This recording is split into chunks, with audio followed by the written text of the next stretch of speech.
Ceci est un livre audio autogénéré par Google. À la fraternité de la psychanalyse. Préface. Pour beaucoup, il y a quelque chose de quasi sacrilège dans l'idée même d'atelier d'écriture. Imaginez que la création pourrait s'enseigner. Qu'elle pourrait être une pratique collective, et non pas un don mystérieux, réservé à quelques élus qui la mettent en pratique dans une austère solitude. En France peut-être plus qu'ailleurs, nous sommes victimes du mythe du génie solitaire. Nous ne voulons pas savoir que la plupart du temps, les plus grands créateurs n'écrivent pas seuls, mais en symbiose avec des confidents, des mentors, des collaborateurs, des éditeurs ou des conjoints. Ils confient leurs manuscrits à ces destinataires privilégiés, ou organisent des séances de lecture à haute voix auprès d'un auditoire choisi. Ces moments de divulgation, qui peuvent intervenir selon les écrivains à divers stades du processus d'écriture, constituent souvent des tournants de la genèse de l'œuvre. Nous avons également du mal à admettre que le génie ne sort pas tout armé du cerveau des créateurs, mais qu'il est, sauf très rare exception, le résultat d'un long apprentissage, d'un travail sur le papier qui est aussi un travail sur soi-même, où l'aide de l'autre n'est jamais superflue. Un écrivain français aurait honte d'avouer qu'il est passé par un atelier d'écriture, alors que chacun sait que beaucoup de créateurs américains en sont issus. Avant même que le creative writing ne soit institutionnalisé, Hemingway, Sherwood Anderson et d'autres étaient passés par l'atelier de la rue de Fleurus, où Gertrude Stein les déshabillait de leurs adjectifs superflus. Enfin, nous ne savons pas ou ne voulons pas savoir que l'écriture n'est pas réservée aux grands écrivains, qu'elle est une pratique très répandue chez des gens de tous les milieux, avec des formations diverses ou pas de formation du tout sous les formes les plus variées, diaristiques, autobiographiques, poétiques, historiques. Mais le désir d'écrire est une chose encore mieux partagée, et les difficultés du passage à l'acte sont souvent presque insurmontables à qui se retrouve seul devant sa feuille de papier. C'est là, nous explique Françoise Neveu, que le détour du travail collectif se révèle fécond. Curieusement, l'écriture s'approfondit en passant par l'oralité. Cette activité éminemment personnelle, cette aventure intime, gagne à s'inscrire dans l'intelligence d'un groupe. Encore faut-il que quelqu'un sache piloter cette dynamique, avec tout le tact que requiert un tel partage de l'intimité. On imagine trop bien comment, sans un guide adéquat, l'aventure pourrait être collectivement désastreuse et mutuellement dévastatrice. Mais qu'est-ce qui fait qu'un guide est adéquat ? Françoise Neveu semble évoquer d'abord un pouvoir maïeutique mystérieusement transmis de mère en fille, comme dans une lignée de sages-femmes. Mais on comprend bientôt qu'il ne s'agit pas d'hérédité. Ce ne sont pas des gènes qui se transmettent, mais un savoir-faire. L'audace de Françoise Neveu est plus grande encore qu'il n'y paraît. Elle ne prétend pas seulement qu'on peut enseigner l'écriture, dans une acception très particulière du verbe enseigner, elle prétend aussi qu'on peut enseigner quelque chose de cet enseignement. C'est en effet un des buts de son livre que de montrer la voie à d'autres, d'expliquer comment on peut devenir conducteur d'atelier d'écriture. Toutefois, il apparaît clairement que si tout le monde, ou presque, peut écrire, tout le monde n'a pas la capacité de diriger un atelier d'écriture. Tout le monde n'est pas Gertrude Stein, tout le monde n'est pas Françoise Neveu. S'il faut encourager tous ceux qui souhaitent écrire, il ne faut pas encourager n'importe qui à devenir conducteur d'atelier. Il y faut une disposition d'esprit, une empathie bien sûr, mais aussi une humilité pour éviter ce danger premier qui serait consciemment ou inconsciemment de faire écrire comme soi, parce qu'on considère qu'il faut écrire comme ça, c'est le mieux, ou parce qu'on ne se rend pas compte, on ne réalise pas qu'on prend le pouvoir, la place de l'autre. Pour reprendre l'image de la maïeutique, la sage-femme dispose les parturients, leur tient la main, mais ne peut faire le travail à leur place. Enfin, une véritable déontologie est nécessaire pour que le pilotage ne devienne pas manipulation. Est aussi requise une réelle compréhension de ce qu'est la création, un savoir qui ne part pas d'une théorie, mais d'une pratique et d'une série d'intuitions qu'il faudra ensuite s'efforcer de formuler en termes rationnels. Cette activité est complémentaire de celle de la critique génétique. Nous autres, qui travaillons sur les manuscrits d'écrivains, avons affaire à une série de traces écrites, à partir desquelles nous essayons de reconstituer des mécanismes d'écriture, sans nous laisser influencer outre mesure par ce que nous pouvons savoir de l'auteur et par ses déclarations. Le conducteur d'atelier a au contraire affaire à du vivant, à des textes indissociables de ceux qui sont en train de les écrire. Il est évident que notre point de vue sur les processus créatifs n'est pas le même, et que nous avons beaucoup à apprendre d'une confrontation de nos expériences. D'ores et déjà cependant, nous pouvons nous rejoindre dans une perspective commune, envisager la création non comme la sommité ou le sommet d'un corpus établi ou comme un fait d'évidence, mais comme le fruit de tensions, d'élaboration, d'adaptation, de conflits, de résultats et d'avancées au cœur même de l'action et de la pensée. Daniel Ferré, directeur CNRS en critique génétique, item. Revue Genesis, ouvrage sur James Joyce. Virginia Woolf et sur la critique génétique. On peut écrire de tête et du fond du cœur. Tolstoï. À Jacqueline de Roux. Introduction, entrée en matière. Écrire, c'est descendre au fond de soi. Dans cette solitude, être mortel. Et rencontrer quelqu'un. Table des matières. Il y a la matière à penser. En guise d'entrée en matière, voilà qui n'a ni l'art ni la manière, et qui fait preuve d'une méconnaissance certaine des sciences de la matière. Et ne parlons pas davantage de matérialisme, qu'il soit dialectique ou éclectique, historique ou hystérique. Partons de la base, commençons par le commencement. Au commencement était le verbe, le mot est bien ma matière première. Le marché des matières premières connaît des tensions extrêmes en ce début de millénaire. La matière organique est la sève des sols, c'est la terre-matière, la terre tanière. La matière sombre emplit l'univers, elle est responsable des trous noirs. La matière grise, elle, n'est responsable que des trous de mémoire. Rémi Bloch, juin 2011. L'écriture est une matière qui se travaille au même titre que le bois, la pierre, la terre, un tissu, une terrine, un jardin, les notes de musique, les ondes tactiles, une odeur, un parfum. Avec laquelle on exerce un art au même titre que la peinture, la sculpture, le dessin, la composition musicale, l'interprétation, la sculpture, l'ébénisterie. Effectivement d'ailleurs, ne dit-on pas matière grise ? Un mouvement circule en ce moment à propos des chercheurs étrangers, pour dire même qu'elle est de toutes les couleurs. Les typographes parlent aussi du gris de la page, quand ils en font la composition, qui est le concentré visuel de son contenu en une couleur, un certain gris qui varie suivant la police de caractère utilisée, sa taille, la quantité de texte sur la page, la taille des marges. Gris qui varie suivant la taille de la page elle-même aussi. Il est donc bien là d'une matière visuelle, qui se travaille par la perception d'une couleur, outre sa lisibilité. 1. Quand on pense aux textes des écrivains, les grands, essentiellement les publiés, effectivement l'écriture est un art. On aime ou on n'aime pas, comme on aime ou on n'aime pas tel ou tel tableau de peintre, tel ou tel morceau de musique, telle ou telle robe de couturière. Mais pour soi ? Pour elle, pour lui, ces inconnus assis à la table de ce repas ou dans cette bibliothèque ? L'entrée en matière d'écriture pourrait-elle aussi se faire par le biais de la création ? Quand on dit création, pourrait-on dire aussi de ce fait apprentissage ? Ce qui fait que ces grands ne seraient pas des dieux ou des élus des dieux, comme on peut encore le croire, qui auraient reçu un don tombé du ciel tout cru dans le bec ? Effectivement, il n'y a que les aiglons, les tout petits d'aigle au nid, à qui ça arrive et encore pas longtemps, quelques jours seulement. Nous le savons bien au fond de nous-mêmes, que ce qu'on sait faire s'apprend de quelque manière. Et il est devenu rare pour qui que ce soit habité du désir d'écrire, que cette interrogation n'effleure pas un jour son esprit sur ce qu'est un atelier d'écriture. Par exemple au cours de soirée, dîner, déjeuner, travail, trajet, jardin, montagne, mer, campagne, métro, ascenseur, coursive, couloir, immeuble, parking, rue, café, boulevard, marché. Ne fût-ce que parce qu'on n'avait jamais entendu ce terme avant, ou par curiosité, tout d'un coup un enfant, parent, cousin, cousine, ami conjoint, ennemi voisin collègue. Dans le fond, qu'est-ce que c'est ? En parle avec une ferveur ou réserve, inhabituelle, évoquant ce qu'il ou elle y a fait ce week-end ou hier soir ou ce soir ou l'été dernier. Où tu vas ? Tu vas tout seul ? Oui, je vais à l'atelier d'écriture. Par exemple, peut-être entre maman ou entre copines. Pardon mesdames puisqu'il n'y a que là qu'on parle vraiment, entre papa ou entre poteaux, pardon messieurs puisqu'il n'y a que là qu'on peut en placer une. À la piscine, école, collège, lycée, maison de quartier, des jeunes de retraite, prison, hôpital, parc, supermarché, jardin d'enfants. Pour la forme, qu'est-ce qu'on y fait ?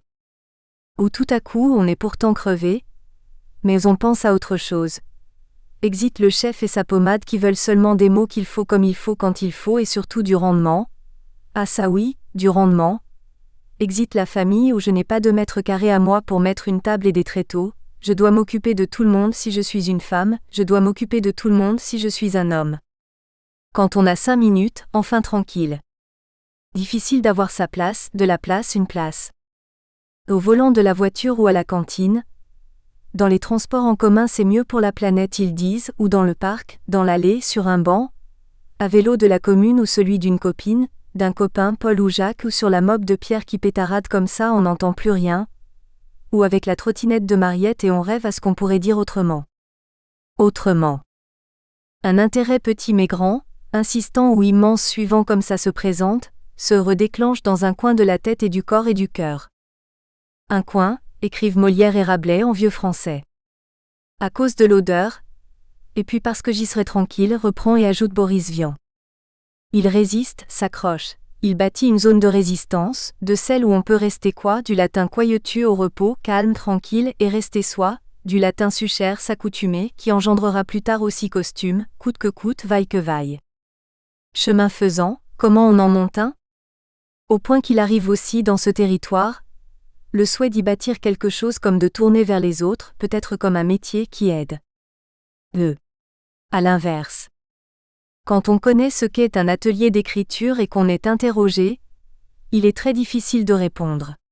C'est comme si on avait à expliquer par exemple comment et pourquoi on suit, ou on donne un cours de dessin, de sculpture, de peinture. Une dimension en plus semble propre à l'écriture, qui est d'emporter avec elle tout un vent de fantasmatique, vent très communément partagé. Dès qu'on prononce écrire, apparaît dans l'atmosphère puis dans les paroles, les attitudes, les gestes, une sorte de nœud gordien dont il est très difficile de percevoir ce qui le constitue vraiment. Ce doit être à chaque fois une relation complexe avec soi, le fait d'écrire, la lecture, ou entre jalousie, envie, difficulté, interdit, très rarement indifférence, qui rendent très difficile la poursuite d'une conversation simple. Les yeux s'éloignent, partent, des yeux plus intenses se précipitent, interrogent, rentrent au-dedans d'eux, des yeux s'agrandissent au-delà des paupières, perplexes se détournent. Qu'est-ce que je fais ? Fixe interrogateur, des yeux soudain vifs, fusent ou fuient ou regardent d'ailleurs. Tout le monde réagit, chacun pense et moi ? Ce coup de vent venu du large est d'une même intensité, quand on dit suivre un atelier d'écriture. Ah oui ? Tu vas publier ? Tu écris sur nous ? Tu fais quoi, des jeux ? Ça s'apprend ? C'est de la thérapie, non ? C'est scolaire, non ? C'est une secte, non ? Moi je pourrais pas. Écrire est un acte solitaire. Elle passe derrière toi ? Se mettre à poil en public. C'est à la plume. Ah beau avec ton ordi ? Non merci, pas pour moi. Ah. C'est cher. Peut-être s'y ajoute-t-il possiblement des pointes d'incrédulité, mépris, étonnement, dédain envers la démarche ou la personne, on ne sait plus trop. Ce n'est jamais simple en tout cas et parfois, il vaut mieux tâcher de rester en bons termes et au-dedans de soi, apprendre à le faire. De ceci, tant pis, on ne parlera pas si facilement. Ce n'est pas la peine de s'acharner. On ne s'extrait pas si vite de ces sortes d'envies qui font que dans les réactions, c'est en réalité soi-même qu'on regarde, en fonction de ses propres difficultés, projections, peurs, déni. La situation n'est pas la même quand l'interlocuteur ne se sent pas concerné, pas aussi directement que dans le fait d'écrire. Celui-ci vient sans doute de ce qu'on a tous passé des heures à apprendre à dessiner des lettres, l'une après l'autre, à l'école primaire sur le cahier. Puis des heures à former des lettres au lieu de les dessiner sur la ligne, agir ce saut conceptuel énorme qui fait passer de dessiner, je dessine des lettres, à écrire, j'écris. La maîtresse me regarde par-dessus mon épaule tracer mes mots sur le cahier. Ah oui ? C'est bien écrit. Ah bon ? C'était donc ça. Ça y est. J'écris. Ce saut pour se faire, est forcément porté par un appel, la curiosité d'un aperçu, l'appel d'un concevoir inouï. C'est une émotion déjà esthétique, déjà symbolique dès le départ qui porte à ce saut à écrire. Le désir d'un concevoir, l'inédit d'un en train de se faire, se jouer, se dire, se faire tout en même temps que se faisant. 3. Un désir donc, désir d'écrire, disons-le d'emblée avec sa dimension érotique au sens large et son passage à l'acte, l'acte d'écrire.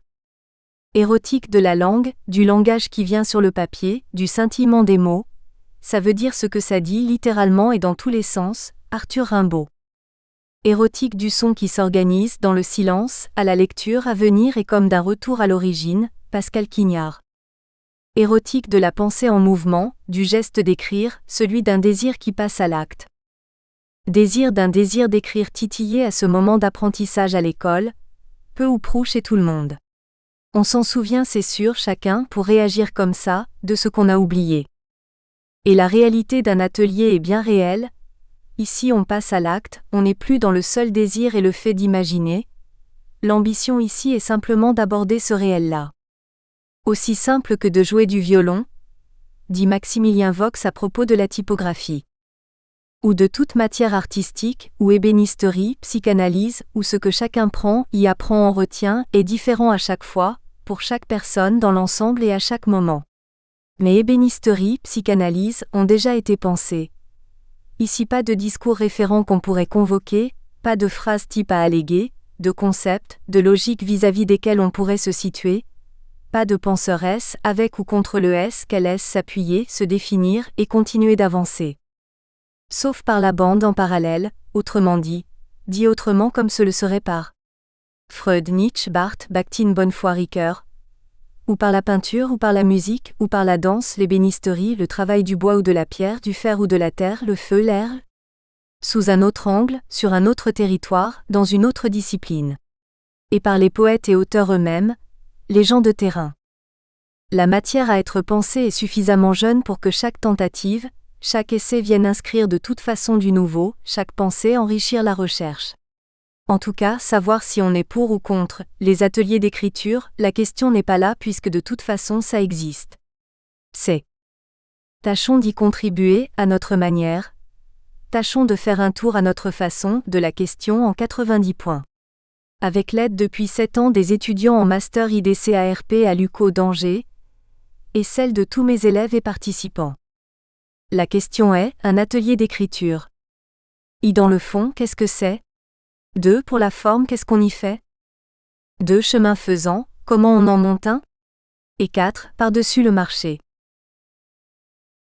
I dans le fond, qu'est-ce que c'est ? Le diable, c'est l'ennui.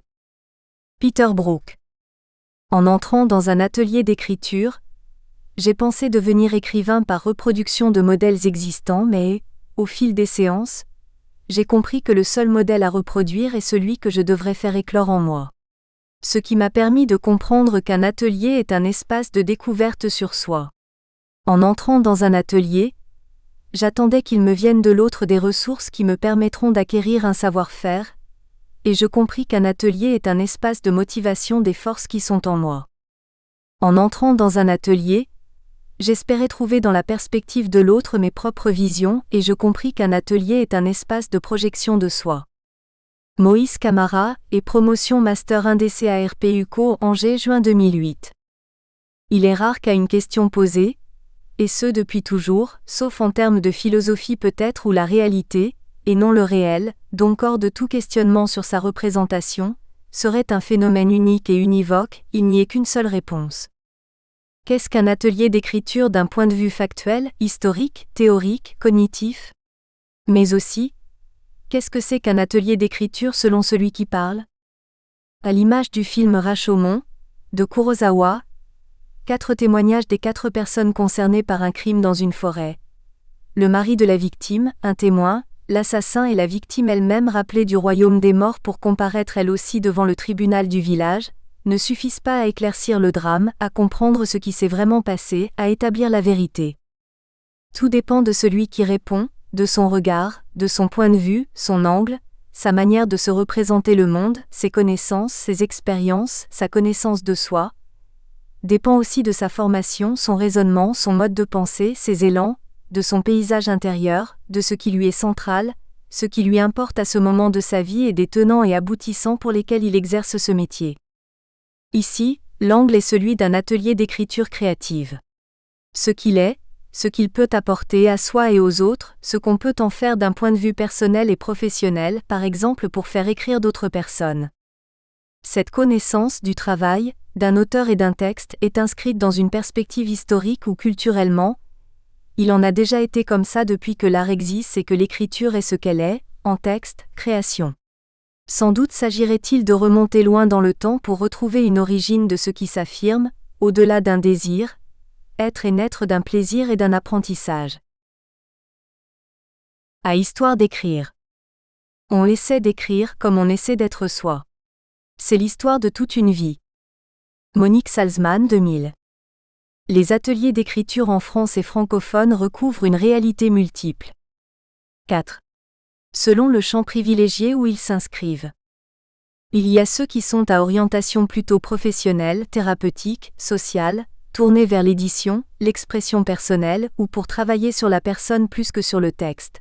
De partage d'autres activités en même temps, voyage, poterie, peinture, à orientation ludique, issus de mouvements de pensée, d'écoles littéraires, à l'école, en institution, derrière une personne, dans un lieu, bibliothèque, prison, dans une entreprise, par genre, roman, théâtre, scénario, policier, autobiographie, histoire personnelle, poésie, ou tout genre confondu, d'éducation populaire, public en difficulté, coaching, ateliers en ligne, en individuel, écriture multimédia et en support dématérialisé, conduit par des auteurs, à thème, à l'occasion de manifestations, ateliers pour enfants, ateliers pour adolescents, ateliers en hôpitaux psychiatriques. 5. Selon l'histoire et le désir qui agit celui qui le mène.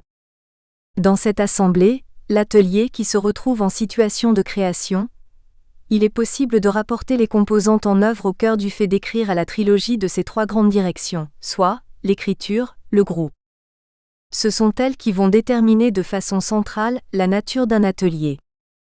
Dans un cas, ce qui agit de façon centrale est son propre intérêt premier pour l'écriture et son travail. Dans un autre cas, ce qui agit au centre est un intérêt premier pour les individus, qui axe l'atelier sur un travail sur la personne, atelier d'expression, thérapeutique ou de coaching. Une troisième direction est lorsque ce qui agit de façon centrale est son propre intérêt pour le travail de groupe, clinique, social ou culturel, qui utilise la dynamique de groupe à des fins de cohésion et liens sociaux ou vers une thérapie. Ceci ne signifie pas à chaque fois que les deux autres dimensions sont absentes. Une seule est centrale, les attitudes et pensées décisives lui sont en axe, les autres tournent en périphérie. On connaît déjà des représentations d'ateliers d'écriture sous des formes subjectives, métaphoriques, en analyse socioculturelle, et c'est à chaque fois leur force. 6. Ici, l'axe tenté est l'esquisse d'un début de modélisation de l'écriture et de son travail.